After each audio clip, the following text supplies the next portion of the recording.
함께 말씀 보시겠습니다. 오늘 함께 보실 말씀은 구약성경 잠언입니다. 1장 1절에서 7절 말씀을 우리 한 목소리로 읽었으면 합니다. 다윗의 아들 이스라엘 왕 솔로몬의 잠언이라.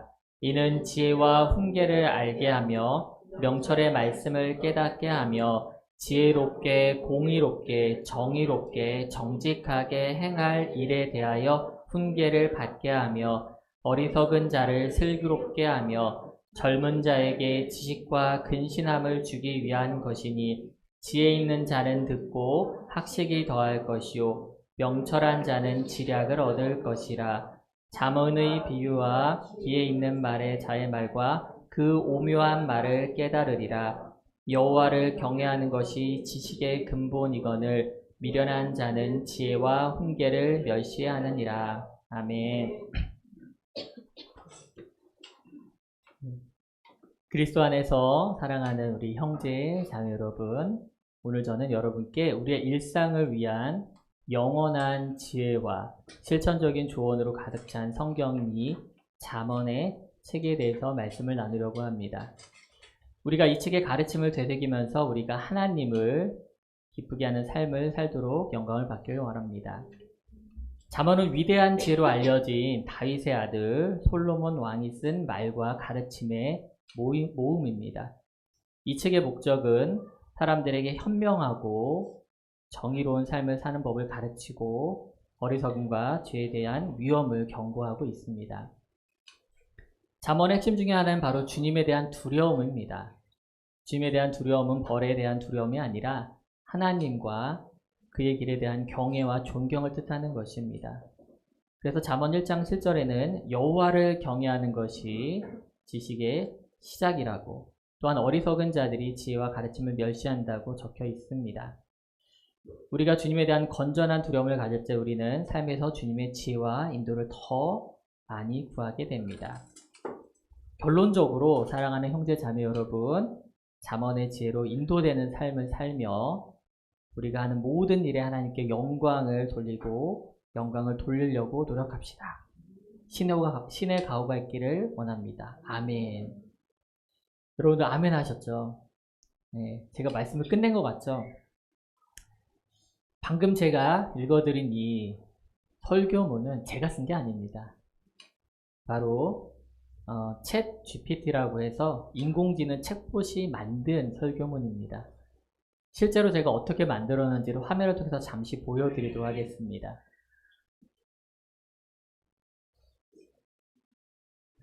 제가 상단에 잠언에 대한 설교를 주제로 천자 이하의 설교를 써줘라고 실제로 제가 입력하는 걸 화면을 지금 녹화하고 있는 것입니다. 실제로 실시간으로 저렇게 만들어줍니다. 제가 그 중에 일부를 떼가지고 여기다 넣었어요. 똑같은 명령을 넣어도요, 엔터를 누를 때마다 다른 설교문을 써냅니다. 제가 같은 주제를 썼지만은 방금 읽어드린 거는 이전 거, 이거는 또 제가 따로 녹화를 한 겁니다. 놀랍죠, 여러분들? 은혜가 되지 않았어요?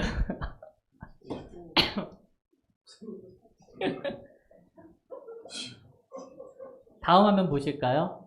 얼마 전 작년에 미국에서 그 미술대회에서 입상한 그림인데, 디지털 분화였는데 이 그림이 대상을 받았는데 AI로 그린 거예요. 사람이 직접 그리지 않았습니다. 그래서 이것 때문에 당시 수상을 할 때도 이야기가 많이 됐습니다. 사람이 하나도 터치하지 않고 그려진 그림에 대해서 우리가 상을 수여할 수 있는가. 네, 그 제작자는 나름대로 열심히 명령어를 넣고 여러 번 수정에 거쳐서 만들었기 때문에 정당하다고 주장을 했었습니다. 또 하나 보여드릴 거 화면에서요. 우리나라에서 작년에 광고가 나온 겁니다. 제가 소리는 지웠는데요. 한 카드사의 광고인데 음악이 되게 경쾌해요. 제가 음악을 일부러 뺐는데 지금 화면에서 보시는 이 춤추는 모델이 AI예요. 실제 존재하지 않는 인물이라는 겁니다. 물론 퍼포먼스는 사람의 것을 따왔지만은 실제로 이렇게 겉모습은 순전히 컴퓨터 그래프로만 AI로 만든 것입니다. 소름 돋지 않으세요, 여러분? 소름 돋지 않으세요? 네. 여기는 없지만 되게 다양한 그림들이, 정말 사람 같은 그림들이 굉장히 검색해보면 많이 발견되는 걸 볼 수 있습니다.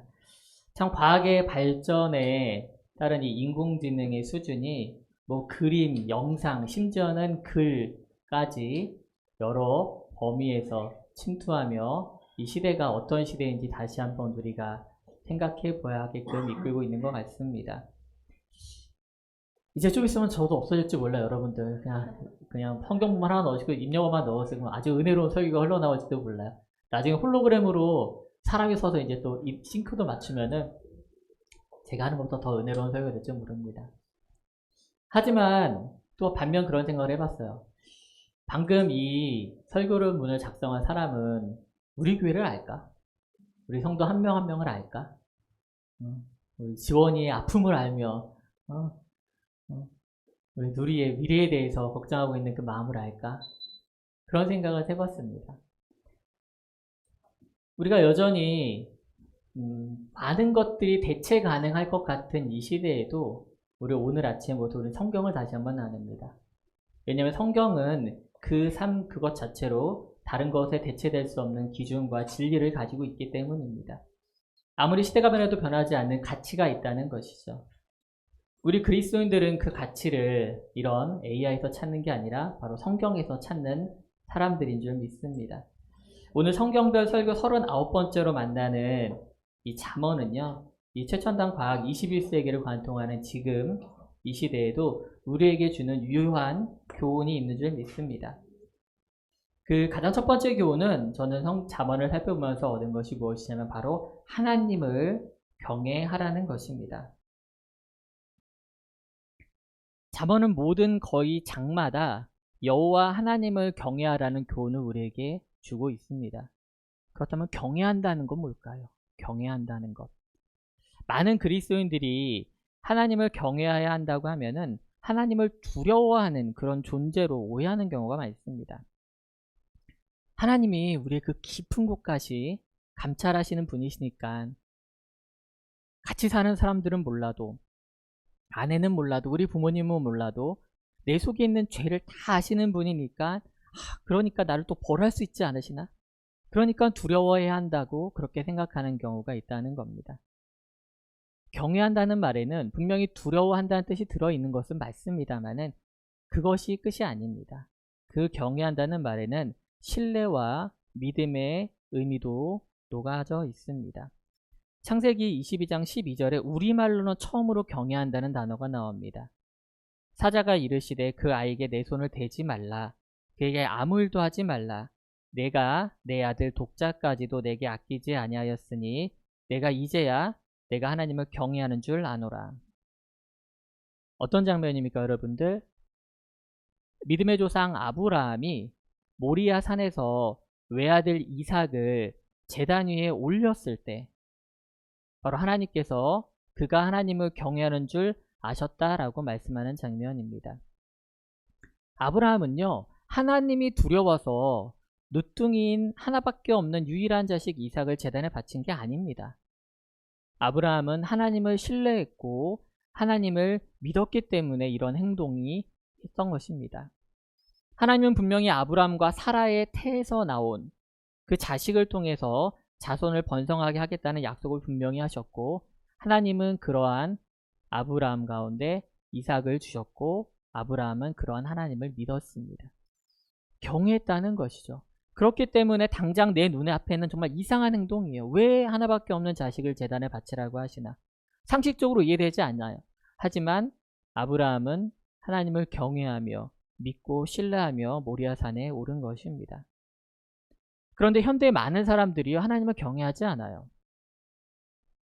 하나님을 믿지 않는 사람들이나 심지어 하나님을 믿는다는 사람들조차 하나님에 대한 경외심을 잃어버렸습니다.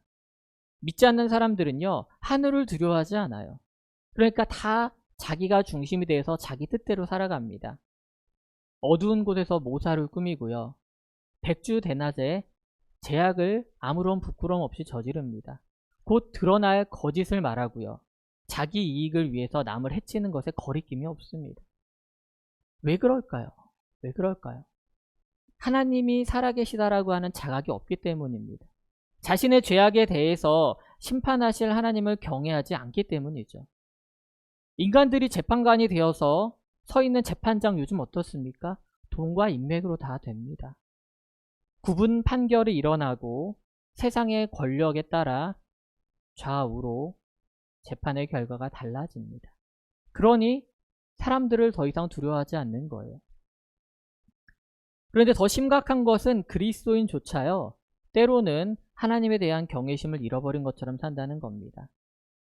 잠언이 우리에게 계속해서 하나님에 대한 경외심을 가장 먼저 교훈으로 말하는 것은요, 그리스도인들이 자꾸 믿음을 잃어가는 세대에 물들고 있기 때문입니다. 잠언 3장 7절에 이런 말씀이 있습니다. 스스로 지혜롭게 여기지 말지어다. 여호와를 경외하며 악을 떠날지어다. 우리는 하나님에 대한 경외심을 가질 때 스스로 지혜롭다라고 하는 이러한 함정에서 빠져나올 수 있습니다. 우리가 지혜롭다고, 하나님보다 지혜롭다고 생각하는 순간 우리는 악의 길로 간다는 겁니다. 잠언은 하나님을 경외하는 자와 그렇지 않은 자에 대한 분명한 비교와 또한 그 결과에 대해서 우리에게 분명히 말해주고 있습니다. 그것을 간단하게 바로 의인과 악인이라고 나눕니다.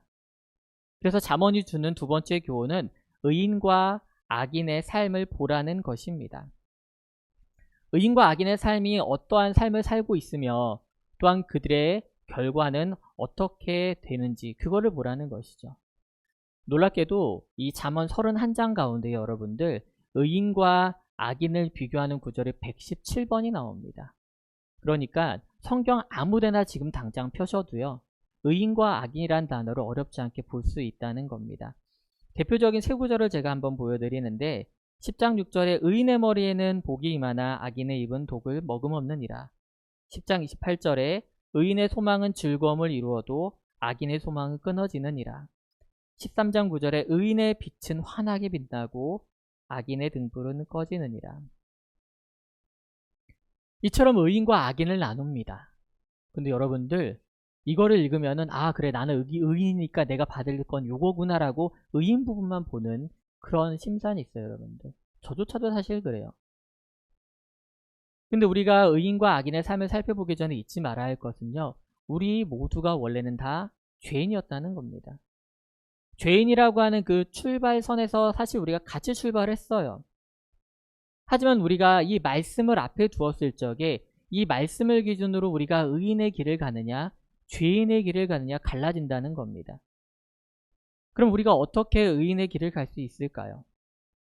잠언에서 의인이라고 하는 단어가 가장 먼저 나오는 게 바로 2장 20절인데요. 그 구절에서 우리는 힌트를 찾을 수 있습니다. 지혜가 너를 선한 자의 길로 행하게 하며 또 의인의 길을 지키게 하리니. 결국 뭡니까 여러분들? 지혜가 우리를 선한 자의 길로, 의의 길로, 의인의 길로 인도한다는 겁니다. 그렇다면 여기서 말하는 지혜는 무엇일까요? 바로 하나님 그분 자체이십니다. 하나님만이 참된 지혜이시기 때문입니다. 잠시 후에 다루겠지만요, 여러분들 지식과 지혜는 차이가 있습니다. 악인의 삶은요, 여러분들 시편 기자가 말하는 것처럼 바람에 나는 겨와 같습니다. 훅 불면 날아가요. 또 하나님의 심판 앞에서 삽시간에 타서 없어지고 맙니다. 하지만 의인은 시편 기자가 말하는 것처럼 시냇가에 심기운 나무와 같습니다. 그래서 철을 따라서 열매를 맺고 그 잎사귀가 마르지 않게 되는 겁니다. 그 얘기를 잠언으로 넘어오면 12장에서 이렇게 우리에게 말해주고 있는 것입니다. 12장 3절입니다. 사람이 악으로서 굳게 서지 못하거니와 의인의 뿌리는 움직이지 아니하느니라. 12장 12절입니다. 악인은 불의의 이익을 탐하나 의인은 그 뿌리로 말미암아 결실하느니라. 아멘. 우리가 여기서 말하는 의인이라고 하는 건요, 여러분들 절대로 처음부터 의로운 사람을 말하지 않습니다. 사람 중에 그런 사람은 없기 때문이죠. 다만 하나님의 지혜를 따르고 하나님을 믿는 그 믿음을 가진 사람들, 하나님이라고 하는 그 마르지 않는 강의 뿌리를 내리는 사람들, 그 사람들이 바로 의인으로 변화하는 줄 믿으시기 원합니다. 이것은 예수를 그리스도로 우리의 구세주로 인정하고 고백하고 삶의 변화를 결단한 모든 사람들에게 주시는 하나님의 약속인 줄 믿으시기 원합니다. 여러분의 삶은 바뀔 수 있어요, 여러분들. 이전의 삶이 어떠했든지 관계없이 과거의 삶이 어떠했던지 간에 죄악으로 물들어 있었을지라도 모든 죄를 깨끗하게 하시는 그 주님의 사랑 앞에서, 또한 다시는 죄를 묻지 않으시는 의로운 재판장 되시는 주님 앞에서 우리는 변화될 수 있다는 것입니다. 사랑하는 여러분, 여러분의 삶 가운데 선택의 기로가 계속 다가올 것입니다. 그 선택의 기로에서요, 부디 지혜를 택하시기 원합니다. 의인의 길을 걸어가시길 원합니다.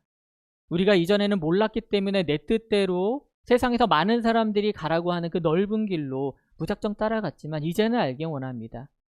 우리 눈에 보기에는 좁은 길 같고 험한 길 같지만 생명으로 인도하는 그 길, 지혜로 가득 차는 그 길을 택하여 악인의 말로가 아니라 의인의 대로를 걷는 축복이 있길 주님의 이름으로 축원합니다. 마지막으로 잠언은 지식과 지혜에 관한 교훈을 우리에게 줍니다. 여기서 말하는 지식은요, 인간의 경험과 인간의 지식을 말합니다. 인간이 쌓아 올린 지식을 말합니다. 여기서 말하는 지혜는 하나님에 대한 경험입니다. 하나님을 아는 지식을 말하고 있는 것입니다.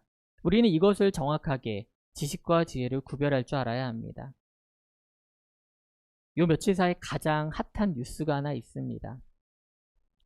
대부분의 뉴스가 이걸로 도배되는 것 같던데, 경찰 고위직에 임명된 사람의 자녀 문제입니다. 아마 보신 분들도 계실 텐데, 그 자녀는 유명한 사립고를 나오고 우리나라에서 최고의 대학이라고 하는 대학에 진학을 해서 있습니다. 그런데 그 자녀를 둔 내정자가 사퇴를 했습니다. 왜냐면은 그 자녀가 학교를 다니면서 고등학교 때 동급생에게 지속적으로 언어폭력을 가하고 그 때문에 학교에서 학폭이 걸려서 징계가 열렸기 때문입니다.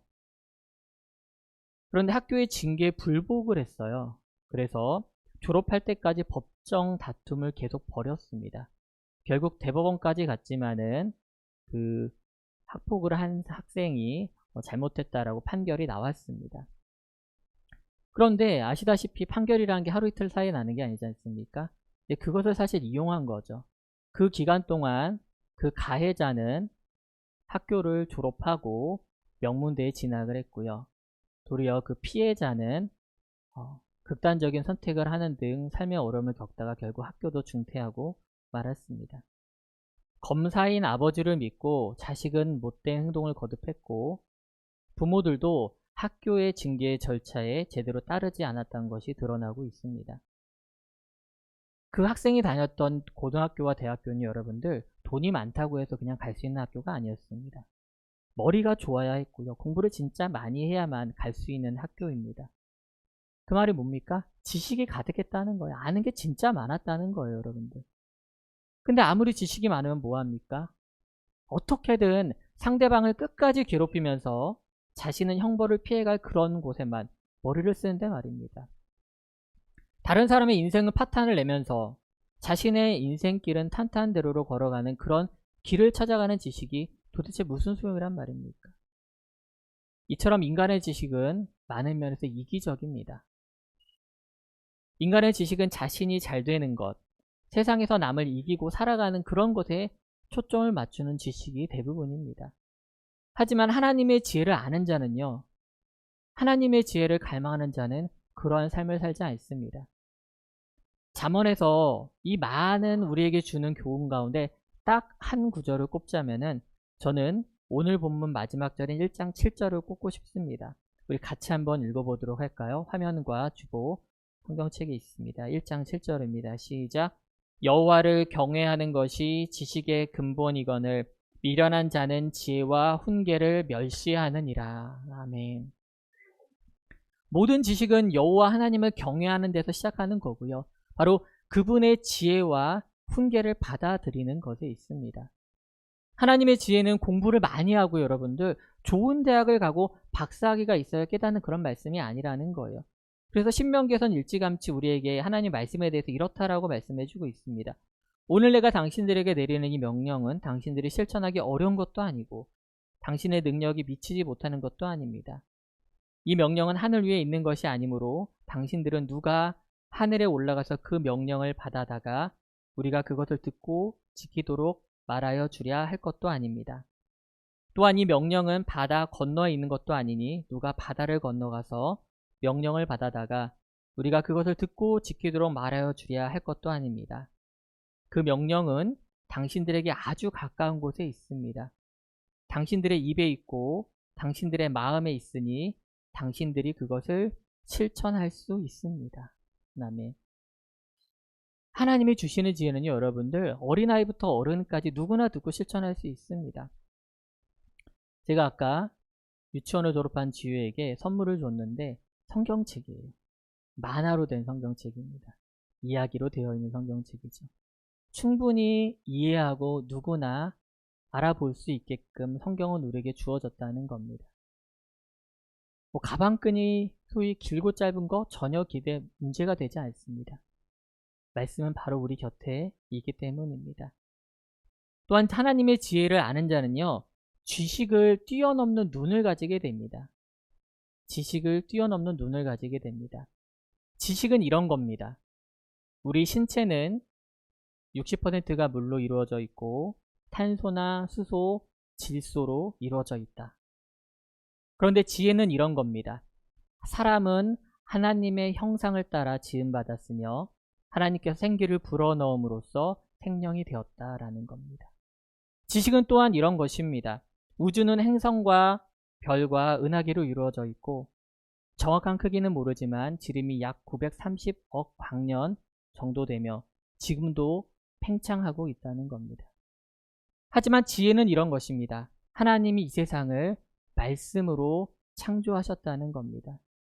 또한 이 세상 가운데 하나님의 형상을 닮은 사람을 두어 이곳에서 살게 하시며 하나님과 인격적인 교제를 하시며 하나님이 이 모든 천하 만물을 사랑하신다는 것입니다. 이것이 지혜인 줄 믿으시기 원합니다. 하나님은 우리가 지식을 뛰어넘는 지혜의 눈을 갖길 원하시는 줄 믿습니다. 하나님을 아는 지혜를 가지고 이 세상의 지식을 넘어서 그 세상을 넘어서 살아가는 여러분 되길 원합니다. 마지막으로 며칠 전 미국의 한 대학에서 일어난 놀라운 일을 말씀드리고 설교를 마무리하려고 합니다. 미국 켄터키주 월모어라고 하는 도시의 에즈버리 대학교에서 일어난 일입니다. 월모어라고 하는 도시는요, 인구가 6,000명 정도밖에 되지 않은 굉장히 작은 도시입니다. 기독교 대학인데요. 이 에즈버리 대학에서는 여느 때처럼 지난 2월 8일, 채 20일도 되지 않았죠? 2월 8일에 여느 때처럼 수요 예배를 드리고 있었습니다. 그런데 수요 예배가 끝났지만은 사람들은 아무도 돌아갈 생각을 하지 않았습니다. 기도와 찬양은 계속 이어졌고 끝날 줄 몰랐습니다. 24시간 기도가 계속되었고 찬양이 끊이지 않았으며 사람들은 누가 시키지 않았음에도 스스로 나와서 간증을 하며 체험한 하나님에 대한 이야기를 하며 자신이 만난 예수 그리스도에서 증거하기 시작을 했습니다. 총장은 학교의 수업을 일체 멈추고 이 부흥의 물꼬를 틔워주었습니다. 이 작은 도시에서 불기 시작한 이 부흥의 열기는 결국 미국 전역으로 퍼졌습니다.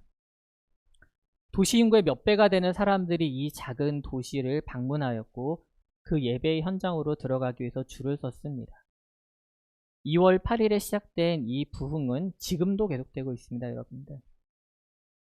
이 화면은 제가 오늘 아침 실시간으로 중계되고 있는 에즈버리 대학의 예배 실황을 캡처한 것입니다. 오늘 아침까지 우리가 예배드린 이 시간도 지금 그곳에서는 계속해서 예배가 드려지고 있습니다. 과학과 지성이 전부인 것 같은 이 대학에서, 이 시대에서 하나님은 여전히 부흥을 재점화하시며 역사하고 있는 줄 믿습니다. 지성의 집합제라고 하는 대학에서도 하나님의 지혜를 구하며 예수 그리스도를 갈망하며 갈구하는 젊은이들이 있다는 겁니다. 저는 단언컨대 이 부흥이 바로 이 자리에서 우리 교회에서 이 시간에도 일어날 수 있다고 믿습니다. 잠언의 말씀을 따라서 정말 지식을 뛰어넘는 지혜의 말씀을 우리 가운데 받아들이길 원합니다. 잠언의 말씀이 몇 천 년 전에 쓰이는 죽은 말씀이 아니라 우리 가운데 살아 역사하시는 하나님의 말씀을 우리가 받아들이고 그 지혜를 우리가 갈망할 때 하나님께서는 분명히 우리 가운데서도 전혀 기대하지 않았지만 잊혀진 것 같았지만은 그러한 부흥이 우리 가운데 다시 한번 일어날 수 있을 줄 믿습니다. 교회의 크기가 문제가 아닙니다, 여러분들. 여러분들이 많이 알고 적으면 그런 문제가 아니라는 겁니다. 온전히 우리 가운데 주님을 갈망하는 마음, 사람의 수가 중요하지 않습니다. 우리 여기 앉아 계신 대략 20명, 30명도 안 되는 이 작은 교회지만은 분명히 저는 우리 교회 가운데서도 뜨거운 붕이 일어났을 줄 믿습니다. 우리가 한 해 동안 그걸 놓고 같이 기도하지 않습니까? 각 사람 가운데 하나씩 모두 다 성령의 충만함으로 거듭나는 우리 교회가 되길 바라는 것은 바로 우리가 이 말씀을 앞에 두고 이 잠언의 말씀처럼 이 지혜의 말씀이 오늘 우리 가운데 살아 숨쉴 수 있다라고 믿기 때문인 줄 믿습니다. 분명히 이 시대 가운데서도 참된 지혜를 찾는 여러분 같은 분들이 있기에 분명히 하나님께서 이 붕의 역사를 이루어 가실 줄 믿습니다. 오늘 말씀을 통해 참된 지혜를 소유하며 하나님을 경외하며 지식이 아닌 지혜를 바라는 심정으로 살아가는 귀한 여러분 되시길 주님의 이름으로 축복합니다. 우리 잠시만 이 말씀을 다시 한번 생각하면서 우리 하나님 가운데서 우리에게도 이러한 역사 일어나게 하여 주시옵소서. 우리 주님, 우리 한 사람 각 사람 가운데 주여 주님의 복음이 들어와 우리가 다시 한번 뜨거워질 수 있게 원합니다. 잠시만 기도하고 제가 기도하겠습니다.